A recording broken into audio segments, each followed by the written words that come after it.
Good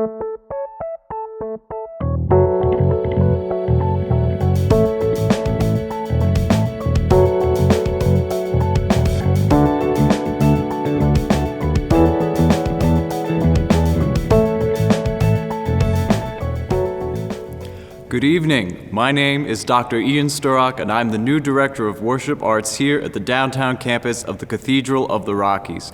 On behalf of the entire Cathedral team, please allow me to say how thrilled we are that you've joined us for this event.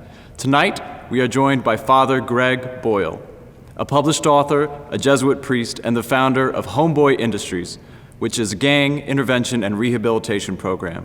Pastor Dwayne will introduce him formally in just a minute. For now, we invite you to listen and feel free to sing along as members of our music team lead us in a few moments of worship.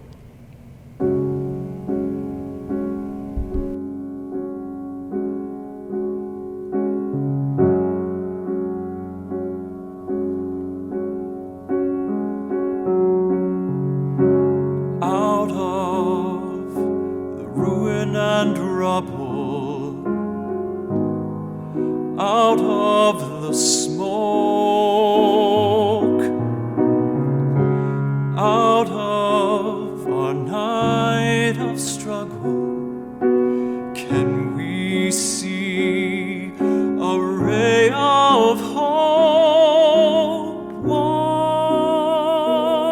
One pale thin ray reaching for the day. We can build a beautiful city. Yes, we can.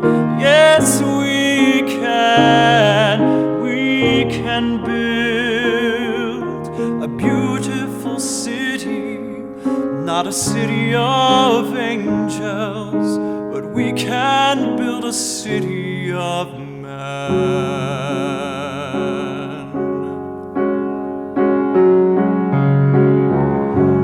We may not reach the ending, but we can start slowly but truly mending, brick by brick, heart by heart. Now, maybe now, we start learning how we can build a beautiful city. Yes, we can. Yes, we can. We can build a beautiful city. Not a city of angels, but we can build a city of man. When your trust is all but shattered, when your faith is all but killed, you can give up bitter and battered, or you can slowly start to build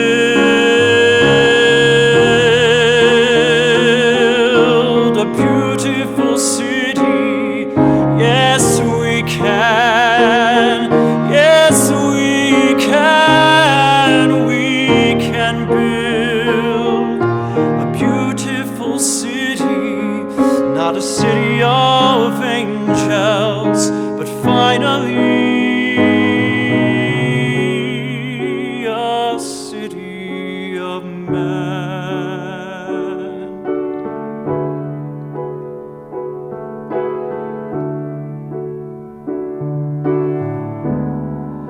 A city of man.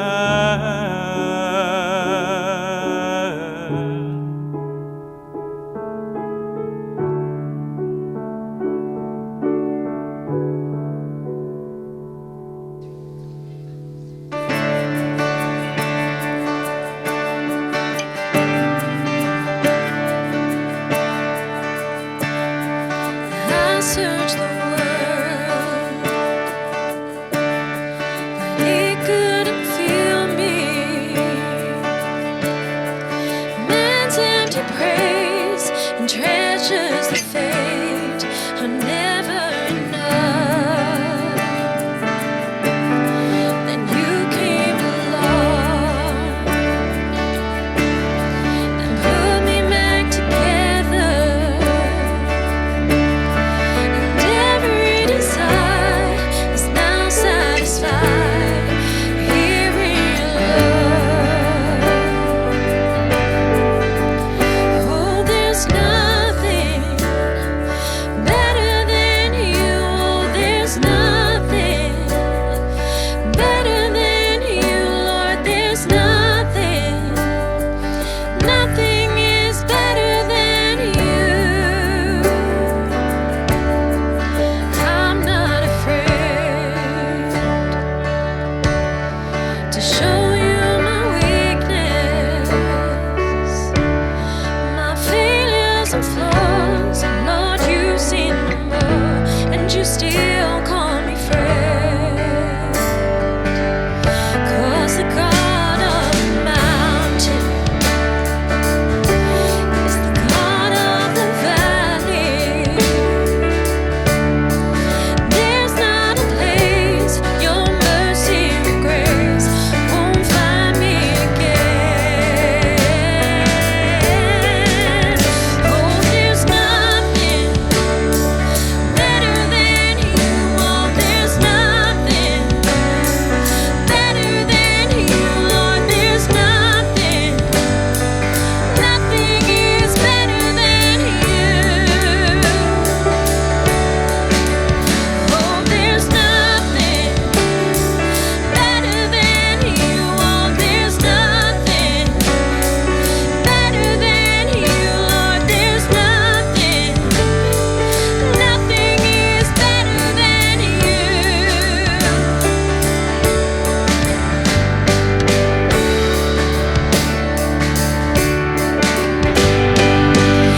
You turn mourning to dancing. You give beauty for ashes. You turn shame into glory.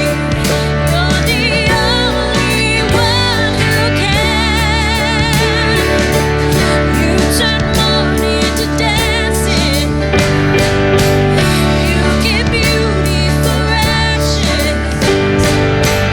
You turn shame into glory. You're the only one who can. You turn graves into gardens. You turn bones into armies. You turn seas into highways. You're the only one who can. You're the only one who can. Oh, there's nothing better than you. Oh, there's nothing better than you, Lord. There's nothing, nothing is better than you. Oh, there's nothing better than you. Oh, there's nothing better than you, Lord. There's nothing, nothing is better than you.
introduce to you Father Greg Boyle. I'm so excited to get to hear Father Greg again. I heard him once down in California when I was at a convention, and he spoke and he challenged me in the stories that he told to live my faith differently. You may know Father Greg has started Homeboy Industries, one of the largest gang intervention rehab agencies in the world. And for years, Father Greg has served as a parish priest, but then moved over to Homeboy Industries, where his ministry has taken him in places maybe he never imagined. I look forward to the stories he would tell. He's an author. You may have read one of his books. You can Google his name and find his books. You may know that President Barack Obama in 2014 named him a champion of change. So sit back, relax, and be ready to receive gifts from Father Greg. Father Greg.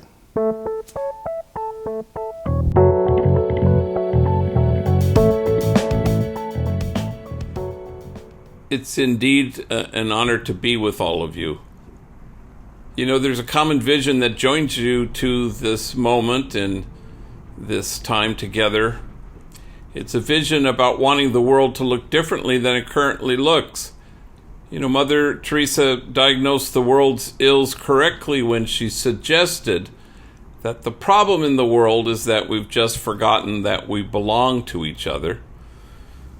So how do we stand against forgetting that we belong to each other? So we're all invited to imagine a circle of compassion and then imagine nobody standing outside that circle. We're joined by this common vision and this mission to create a community of kinship such that God, in fact, might recognize it. The prophet Habakkuk writes, "The vision still has its time, presses on to fulfillment, and it will not disappoint. And if it delays, wait for it." But we don't really want to wait with our arms crossed and tapping our feet and staring at our watches. We really do want to make something happen. And so we create this community of kinship. We choose to dismantle the barriers that exclude. We find ourselves drawn to the margins because that's where Jesus stood, and we're more than likely to erase those margins if we stand out at them. And so we stand with the particularity, with the poor and the powerless and the voiceless, and we stand with those whose dignity has been denied, and we stand with those whose burdens are more than they can bear. And every once in a while, what a privilege it is to be able to stand with the easily despised and the readily left out. We get to stand with the demonized so that the demonizing will stop, and with the disposable so that the day will come when we stop throwing people away. Kinship is our goal, where we stand against forgetting that we belong to each other. And if that happened to be our goal, I suspect we would no longer be promoting justice. We'd be celebrating it. So Homeboy Industries was born a long time ago when I was pastor of the poorest parish in the city of Los Angeles, Dolores Mission, and it was nestled in the middle of two public housing projects, Pico Gardens and Aliso Village.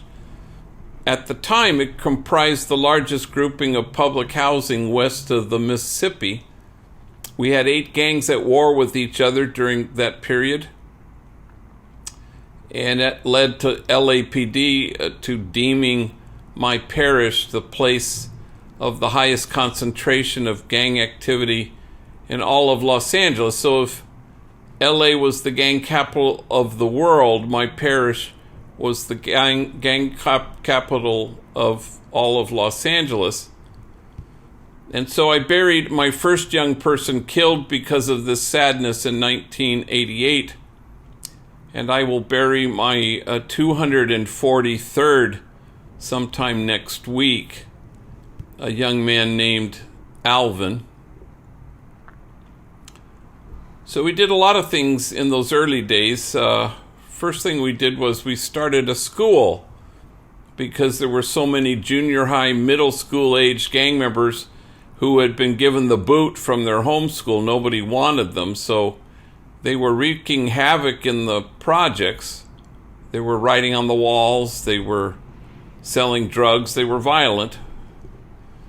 And so I'd walk out to the projects and I'd sort of isolate them one at a time, and I'd say, hey, if I found a school that would take you, would you go? And to my surprise, every single one said, yeah, I would. And then I couldn't find a school that would take them, so that kind of forced my hand. So right across the street from the church is our parochial school, our elementary school, grades K to 8. And the first 2 floors were occupied by the school, but the entire 3rd floor was the convent where the nuns lived. And so I gathered all the sisters one evening in the living room and sat them down and said, hey, would you guys mind, moving out, and we could turn the convent into a school for gang members? And they looked at each other and they said, sure. And that was the entirety of their discernment process. So pretty soon all these gang members came to the church property, not to church services, to begin school. And people in the parish would sidle up to me and they'd say, hey, aren't churches supposed to be hermetically sealed? Good people in and bad people out. Which I thought was a good gospel challenge. And before too long, the gang members would ask me, if only we had jobs. So myself and the women in the parish, we marched around the factories that surrounded the projects, trying to find felony-friendly employers. And that wasn't so forthcoming. So we started things, like a maintenance crew, a landscaping crew, a crew to build our child care center, all made up of members of the 8 gangs that were at war with each other. Then in 1992, after the Rodney King verdict, the entire city of Los Angeles exploded. Every pocket of poverty ignited, except the poorest pocket, Dolores Mission Parish, didn't. So the LA Times wanted to kind of know why is that, and so they came and asked me some questions, and I said, well, I think it's because we had 60 strategically hired gang members who had a reason to get up in the morning and a reason not to gangbang the night before, and more to the point of your question, a reason not to torch their own community. So the article came out the next day, and a movie producer named Ray Stark, who happened to have $500 million, read the article, and he summoned me to his Beverly Hills office. And he said, how should I spend my money? And, I as I look back on it, I really woefully undershot my request. But I said, well, there's an abandoned bakery across the street from the school. You could buy it. It has ovens. They don't work, but you could fix them. We could put hair nets on rival enemy gang members. I don't know, they could bake bread, and we could call it Homeboy Bakery. And he said sure. And we were off and running. A month later, we started Homeboy Tortillas in the Grand Central Market. Once we had plural, we changed our name from what we had called ourselves in those days, Jobs for a Future, to Homeboy Industries, as if there was any industry involved in this. Not everything worked in those early days. I'll be the first to admit it. Homeboy Plumbing really was not hugely successful. Who knew? People didn't want to have gang members in their homes. I did not see that coming. And nobody ever intends to do such a thing, but we've evolved. We've backed our way into becoming now the largest gang intervention, rehab, and reentry program on the planet Earth. 15,000 folks a year walk through our doors wanting to reimagine their lives. Whereas jobs were probably what we were about for the first 15 years, at midpoint, we started to shift and saw that healing was at the center. Every gang member comes to us barricaded behind a wall of shame and disgrace, and only tenderness can scale that wall.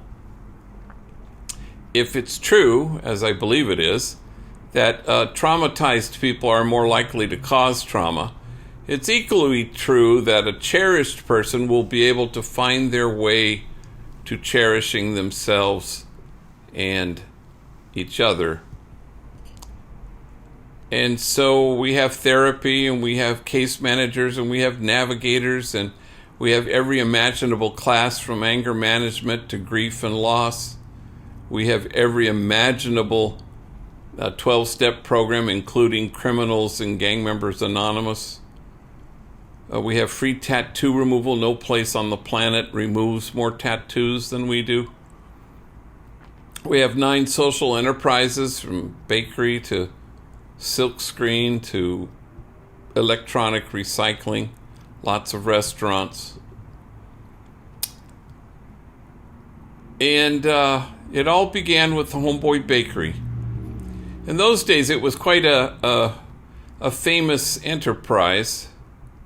It got a lot of attention, and it was thriving until October of '99, when it burned to the ground.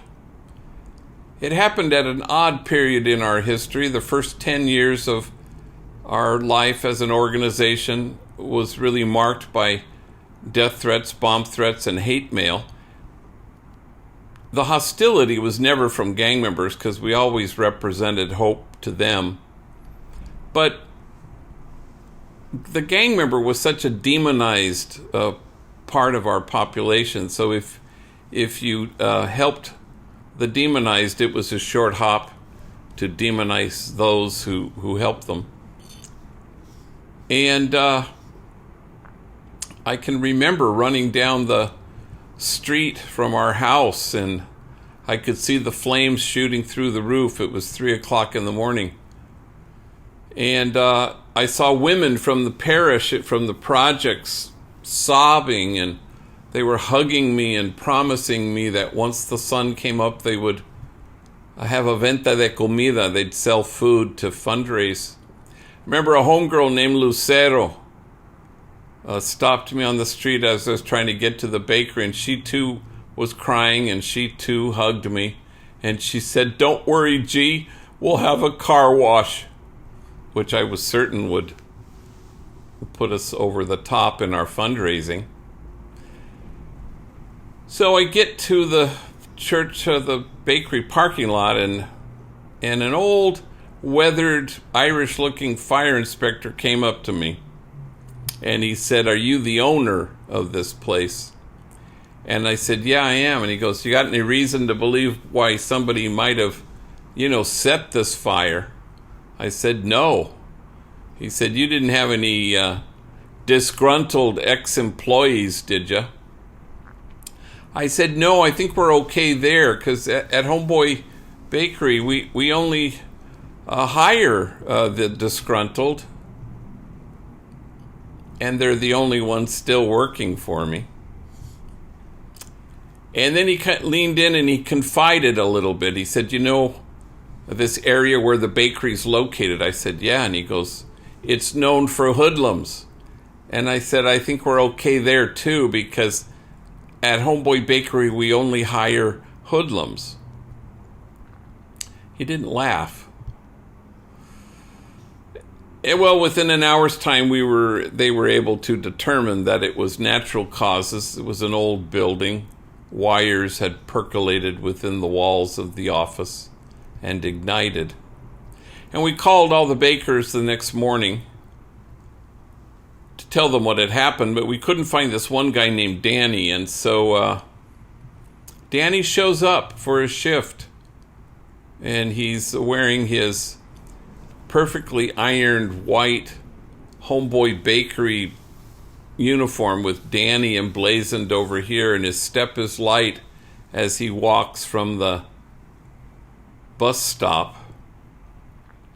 But once he steps into the parking lot, he sees his co-workers, enemies, picking through the rubble. He sees smoke still wafting through the roof. He sees the soggy mess that's been pulled out of the bakery, and he realizes what's happened, and he puts his face in his hands, and he just begins to sob, because this was a whole lot more than a bakery and a whole lot more than a job. It was his reason to get up in the morning, and more importantly, his reason not to gangbang the night before. In fact, the union that he enjoyed with his co-workers, all enemies, was deeper than anything he had ever known in his family, and stronger than anything he had ever experienced in his gang. So all we could do was surround him with love and the promise of rebuilding, and that was exactly what we did. It's hard to underestimate what Homeboy Bakery meant in those early days, because it was utterly unique. It wasn't just a solution, it was a sign.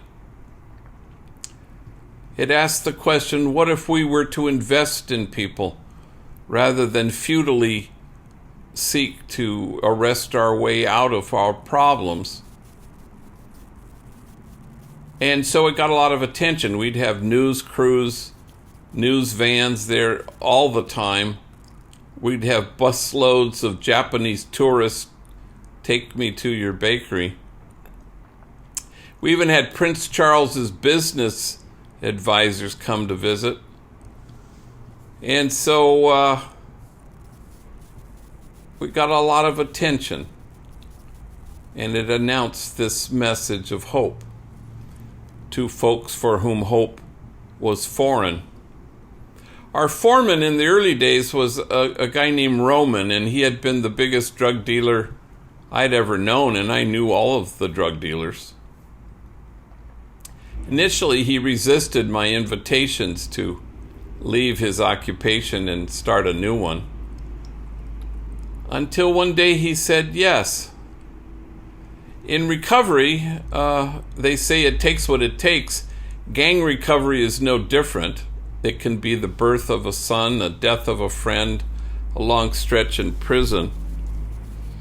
For Roman, I suspect it was the birth of his daughter,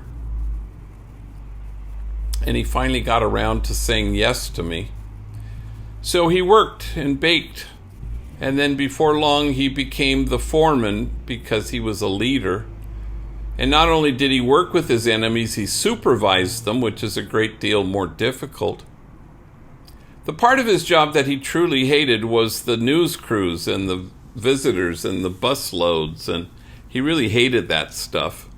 One day we were anticipating a visit from a busload of farmers from Central California who had heard of the famous Homeboy Bakery, and these were big landowners.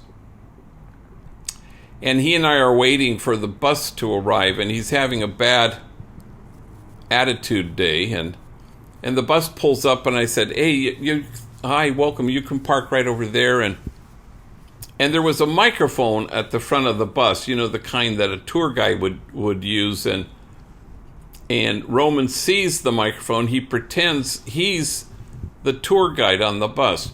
"Welcome to Homeboy Bakery. Observe gang members in their natural habitat. Please keep your hands in the bus at all times. Do not attempt to feed the gang members. They are not yet tame. And I'm saying, cállate, cabrón.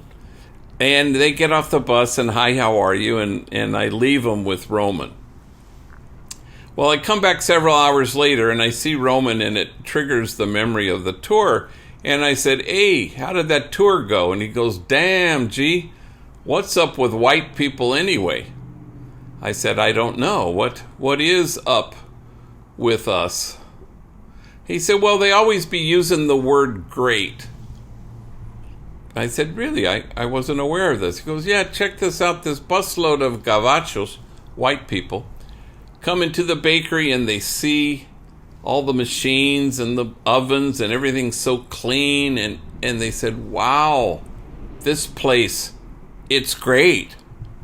And then they see the homies, enemies working side by side with each other. You fellas are great.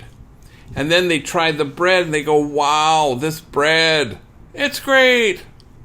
He said, how come white people always be using the word great? I said, I have no idea. This is the first I've ever heard of this. And trust me, from that moment forward, every opportunity I could find, I told him how great he was just to mess with him. Well, cut to like 6 months later, I pull into to the bakery parking lot. It's about 11 o'clock at night. They're about to close down for the day. And Roman sees me and he rushes to the car. And I've never seen him excited about anything. I can barely get out of the car. And he says, hey, G, check this out. You're not going to believe what happened yesterday after my shift. And he tells me that he goes and picks up his 4-year-old daughter, Clarissa.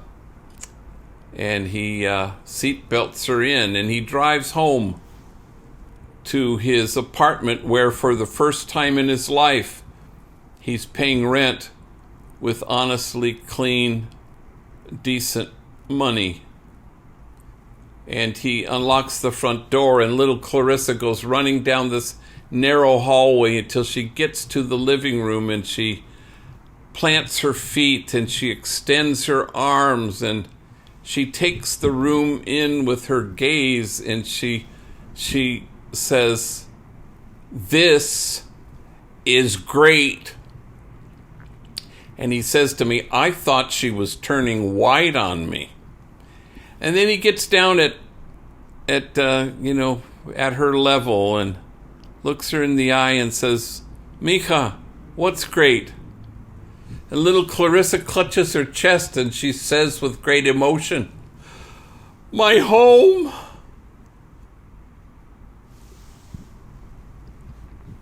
And as soon as he says this, our eyes instantly fill up with tears and we stare at each other for what seems to be an eternity. And we watch as tears slowly roll down our cheeks. Finally, I break the silence and I look at him and I say, you did this. You never had a home in your life and now you have one. You did this. You used to be the biggest drug dealer in town and you stopped and you baked bread instead. You did this. You've never had a father in your life and now you are one. And I hate to have to tell you, but you're great.